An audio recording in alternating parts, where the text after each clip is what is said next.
Good morning.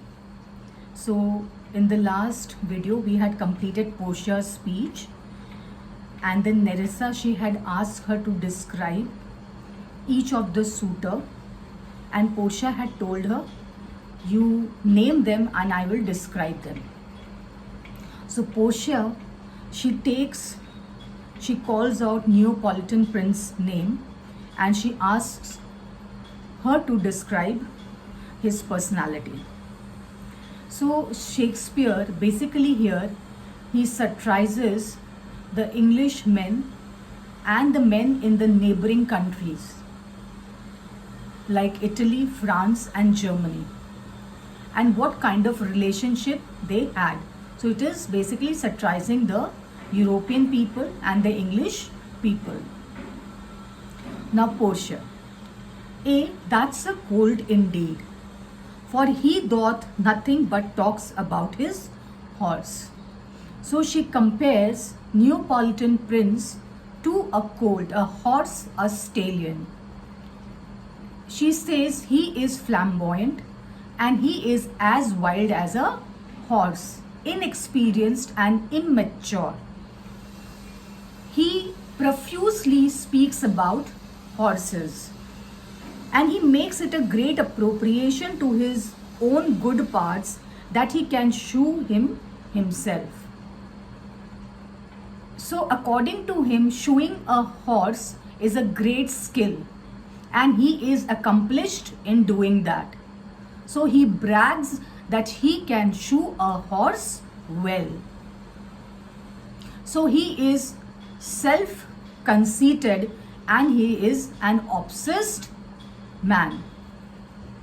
Now Nerissa, so she is disapproving of Neapolitan prince. She dislikes him for his behavior. Nerissa. Then is there the County Palatine. So how is County Palatine? Describe him. What opinion do you have about him? Now Portia, she says, he doth nothing but frown, as who should say, and you will not have me choose. So Portia says he is equally frowning, he is grim and solemn, and he is indifferent either Portia chooses him or not. He is consumed by vanity. He hears merry tales and smiles not. He also listens to many stories, amusing stories, but he never cracks a smile, he never grins. I fear he will prove the weeping philosopher when he grows old, being so full of unmannerly sadness in his youth. So now this County Palatine, he is so young. In his youthful days, he bears a resemblance of a melancholic person. So when he is aging, in his old age, he will transform into a weeping philosopher, like Heraclitus. Heraclitus, it was said, he was a Greek philosopher, and he had renounced the world and taken a refuge in the abode of mountains. As he had sorrowful views, he had pessimistic views about the mankind and about the fleeting nature of life.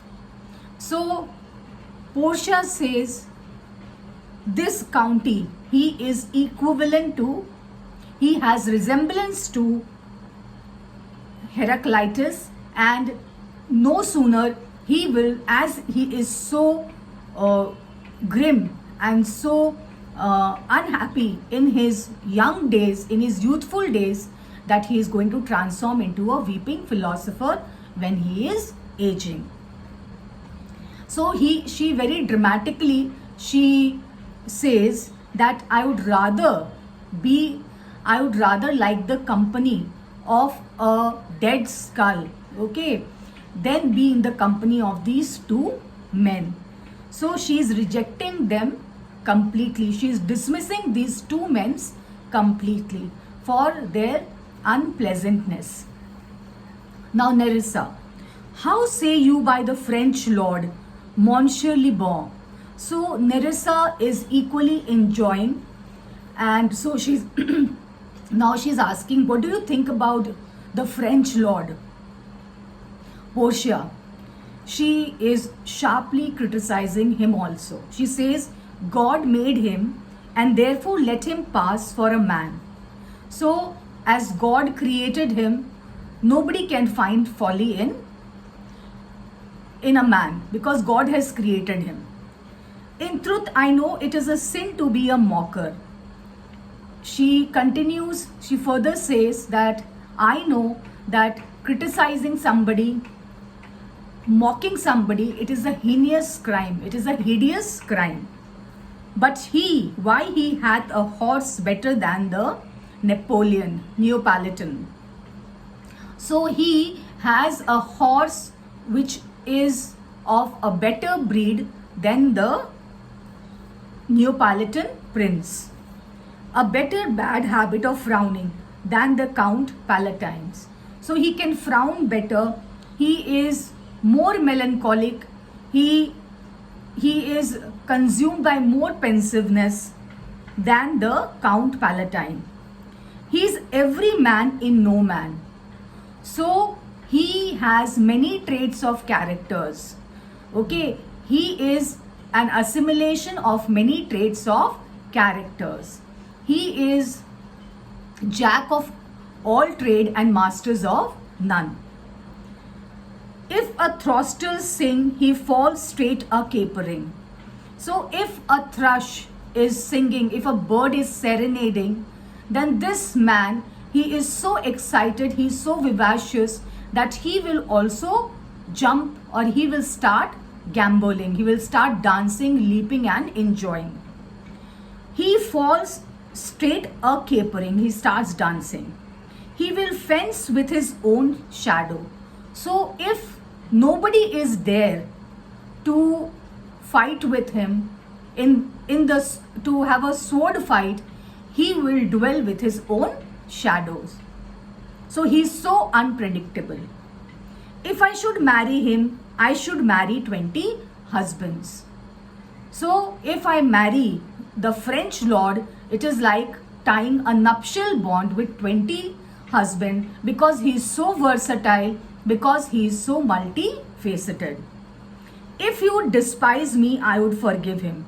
If he has contempt and hatred in his heart for me, then I will not, it will not matter to me because I don't like him.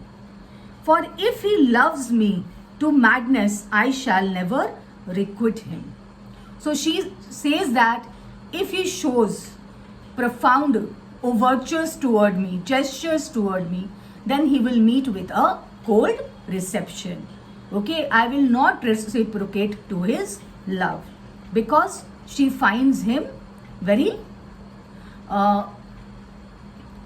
she finds him very unpleasant. Okay, now Nerissa, what say you? So she has declined, she has rejected the Neapolitan prince. She has also rejected and dismissed County Palatine.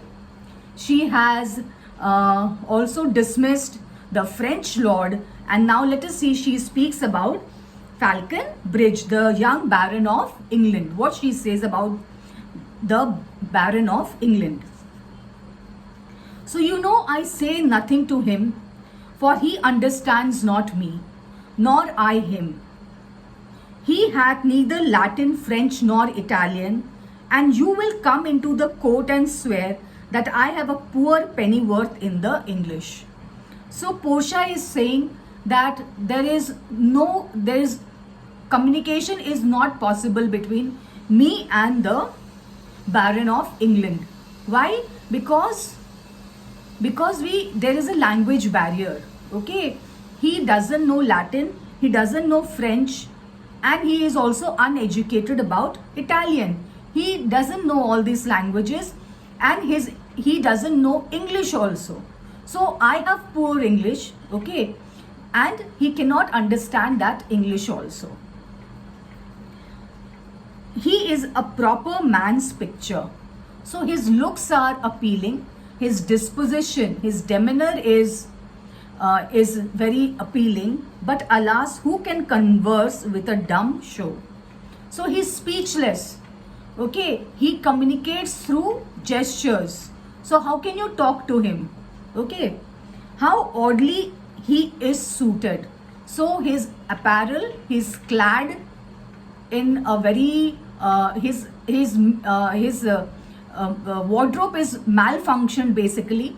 Okay, I think he bought, why his wardrobe or his apparels are mismatched. What's the reason? Because he bought his jacket from Italy and his breeches from France, his headgear from Germany, and he borrowed his behavior from everywhere. Everywhere means he inhibits. Okay, he shows trait of characters from borrowed from every man. He shows that he can be an Italian, he can be a French, he can be a European. Okay, so it means that he doesn't have a identity of his own. Nerissa, what think you of the Scottish lord, his neighbor? Okay, so you dismiss the Baron of England also. So what do you think about the Scottish lord? Portia, that he hath a neighborly charity in him, for he borrowed a box of the year of the Englishman. So Portia, she is saying, she is again scoffing and sneering at this the Scottish lord, and she is saying that she is laughing. Okay, she's teasing him, she's mocking at him, and she is saying that I think that he's very empathetic, he's very compassionate, because you know the Englishman, he smacked at him but he did not retaliate. Okay, so he did not retaliate, he did not rebel, he did not avenge him. Okay, so it means that, and he took assistance from, or he allied with the French people, the French country, for helping him. So he wanted them, he made an alliance with the French country to safeguard him or to settle his scores. So he would pay him again, and when he was able, I think the Frenchman became his surety and sealed under for another. So he went into a contract or signed a contract with the French people that whenever the English people will attack them, then they will help them in safeguarding them. Okay. So Nerissa, how like you the young German, the Duke of Saxony's nephew? So you are dismissing everybody. So what about the Duke of Saxony's nephew? What do you say about him? So Portia, she says very vilely in the morning. She criticizes him also. Okay, she says that he is a drunkard, he is inebriated, he is intoxicated, and early in the morning when you have to be composed, when you have to be sober, okay, so he is very unpleasant during the morning, and in the afternoon when he is drunk you cannot tolerate him, and when he is best he is little worse than a man. So at his best he is only slightly better than an ordinary man, and when he is worst he is little better than a beast. So, and when he is worse he is no better than a beast.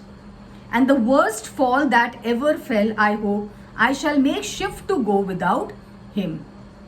So she is saying that I really don't want to indulge in him, I don't want to engage with him, and I'll go ahead without engaging with him, with a person who is a drunkard. Nerissa, if he should offer to choose and choose the right casket, you should refuse to perform your father's will, if you should refuse to accept him. So Nerissa, she's being very naughty, and she's saying, suppose if he picked up the right casket, you don't have any option, you have to marry him, because you are bound by your father's will. So Portia, she is saying that I am very witty, okay, I'm an intellectual, and with my ingenuity, with my intelligence, I'll be able to defend myself. Okay, so let us see what she says. Portia, therefore, for fear of the worst, so I know that this can happen. So how I will defend myself, how I'll safeguard myself. So she devised a plan, a clever trick, okay. She basically manipulates the outcome. So what she says, I pray thee, set a deep glass of Rhenish wine on the contrary casket. So keep a glass of wine, Rhenish wine, okay, on the incorrect casket.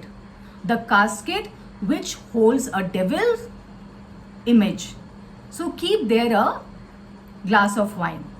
So he will be this German, the Duke, he will be unable to resist the temptation because he is a drunkard, and he will go and select that casket only. He will drink the wine and he'll select that casket. In this way, I will be spared and my life will be protected. So I know he will choose it. I will do anything, Nerissa. Here I will be married to a sponge. So she's saying, I will protect myself, I'll defend myself, okay, I will safeguard myself, but I will not get married to a drunkard, okay, who drinks from morning till night. A sponge means something which is absorbing. So he's absorbing this drink only throughout. So Nerissa, I'll not be married to a sponge, means he is perpetually inebriated and she doesn't want to get married to him. So we'll finish here, and if you like the video content, please like and subscribe my channel. Thank you.